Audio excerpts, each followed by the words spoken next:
Some of the scariest words for a pregnant woman to hear during an ultrasound is, "I'm sorry." These are the words that my guest Sarah Williams heard as doctors were checking the health of her soon-to-be third baby girl. Sarah, thank you so much for joining us. Thank you. Tell me about that moment. What were the doctors worried about?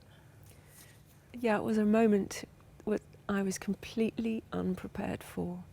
They looked at the ultrasound, third pregnancy, routine scan, and saw that the skeleton wasn't developing at the right degree, and that the baby wouldn't actually be able to develop the lungs sufficiently to breathe outside the womb.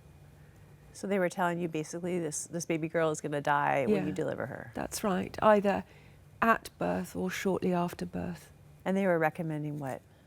Well, within an hour of the nurse putting her hand on my arm and saying, "I'm sorry," those words, I was in another room with a doctor, and it took me a while to realise that we were actually having a conversation about when to schedule a termination.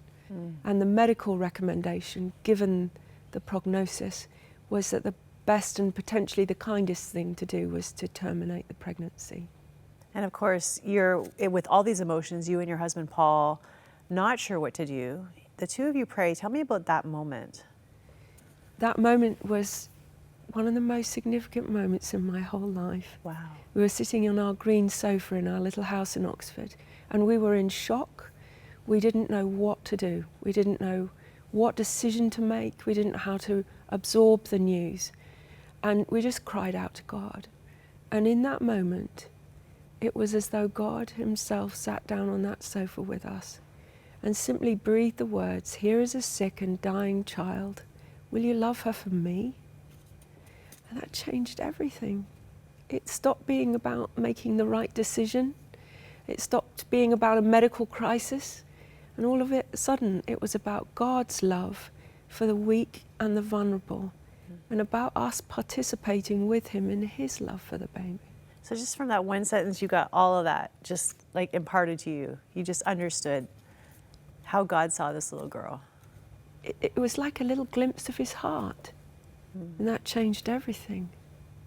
So you and your husband made a decision to take this baby full term, whatever that meant. How was that received by the people in your life? We did take that decision. When we went back to the hospital to convey that news, the medical staff didn't even hide their surprise. And it was met with just incomprehension amongst the medical people that we encountered. And by some of my colleagues at the time, some hostility actually that I didn't expect. Really difficult questions like, well, what happens if this baby turns out to live but is severely physically and mentally handicapped? It could ruin your career. Is that fair on your other children? Really difficult questions. Is it right to bring suffering into the world when you know you might be able to avoid it? These were questions I had not expected, and I didn't expect that we live in a society where the decision not to terminate a sick child actually requires an explanation. All of this had you thinking about these big life questions about what is beautiful, what is worthy, what is quality of life. Tell me about some of the lessons you were learning as you were trying to answer these hard questions from people. Well, there I am in that 16-week journey, in the agony of expecting the baby would die, trying to work these things through, and yet those weeks were among the most precious weeks of my whole life so far, because she was such a gift. And it was as though God's presence was all around me in the same way that my body was all around the baby. And the enveloping sense of God's love and his presence, and it transformed the way that I thought about what it means to be human. I'd valued myself up until that point by my achievements. I was teaching at the University of Oxford at the time, defined by what I'd achieved. And what I came to realize during those precious weeks with Cerian was that God loves unconditionally, that it isn't about what we do, it isn't about our capacity or our physical normality even. It's about his gift of unconditional love. And that changed how I thought about myself. Wow.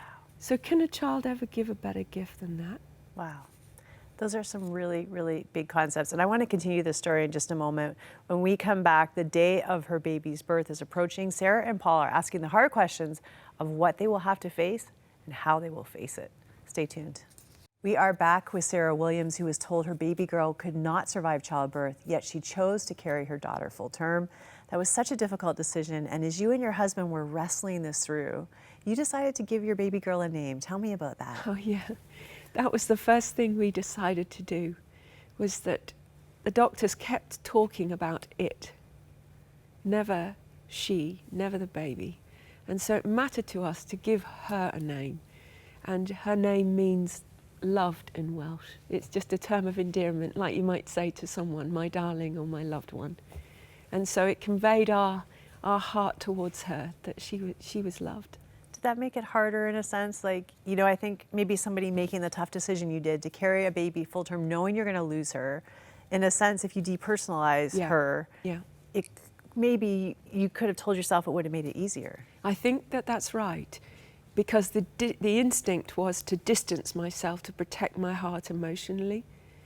In the short term, that might have made it easier, but in the long term, I would have lost all the joy and the life that it's brought.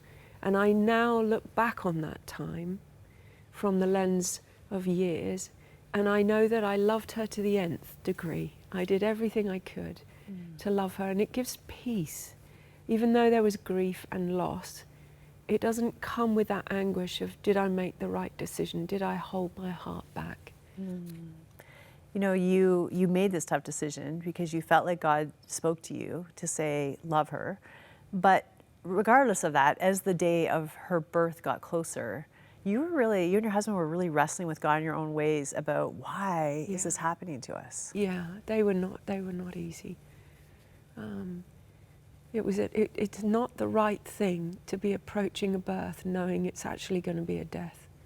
And your body's doing one thing and your emotions are doing another. It's a terrible, terrible experience. But we knew that God was there, suffering alongside us in it. And that did make all the difference. Didn't take the pain away, but it made a difference. So tell me about this tough day, the day of Cerian's birth. I would like to have said that the birth was easy. That's what I prayed it would be, but it wasn't. It was a 22-hour labour and it was terrible. And it was anguishing in every respect. But it was the day when I encountered God in great power. So through that whole delivery period, in the end I had to have an epidural, which I was afraid of, but I did have. And there was a respite period about 1 o'clock in the morning. And I was on my own in the delivery room, and I just felt the Holy Spirit, the presence of God, come into that room in great power. And I knew Cerian was dying. We didn't have any monitoring, but I knew she was going. And it was confirmed later that she did die then. And the amazing thing is, she didn't die of any of her abnormalities. She died of a painless placental abruption that happened just before the last stage of labour, when she might have experienced great pain. And I look at that and I think, I believe that God intervened to take home this little baby that didn't have any legal rights and was thought of by the culture as something to be disposed of. But God in his great love just came and took her home. And it was like I gave her from my body into his. You know, you've had a number of years now to process this hard experience you wrote about in this beautiful book, 9 Months with Cerian, Perfectly Human. How now do you see why this happened and what message you feel that Cerian wants to give to the world, or her life was supposed to give to the world? Yes, I have reflected on it over many years, meditated and thought. And I actually really believe, and this is the reason why this book has come out at this moment, that our culture is incredibly afraid of suffering, terrified of suffering, and will do everything to avoid, ensuring against it, preventing it, avoiding it. And I believe Cerian's life is a message to our culture of the beauty and dignity of life, whether that life is limited and suboptimal in the world's standards, but that actually we learn the most beautiful things about who God is in the midst of profound vulnerability. And we lose everything in our culture when we disregard and put to one side those who are weak and vulnerable. Such a powerful message, because you more than anyone else to say that is so incredibly powerful after having gone through what you went through. Thank you for bringing this message from her to the world. And I think too, like showing us a piece of God's heart, like who he is and how he loves each one of us. Thank you. Thank you. You know, I think if you've been watching this and there's any time that you felt like you're not worthy of love, or you don't have what other people have, or maybe you don't have the ability that other people have, maybe you have some things that you've had to face through life, or you have a child or someone in your life that has restrictions on their life. I hope today this has challenged you to look at that situation differently, look at yourself differently, and know that you are outrageously and perfectly loved by God, that there is a purpose for your life, and that he is going to do something through you. If you just need someone to hear that from someone, say that to you directly, or just pray with you about some of these ideas that we've talked about today, we would love, love, love to be that person. Give us a call. That's what our prayer lines are for, day or night, 1-866-273-4444. We'll be right back.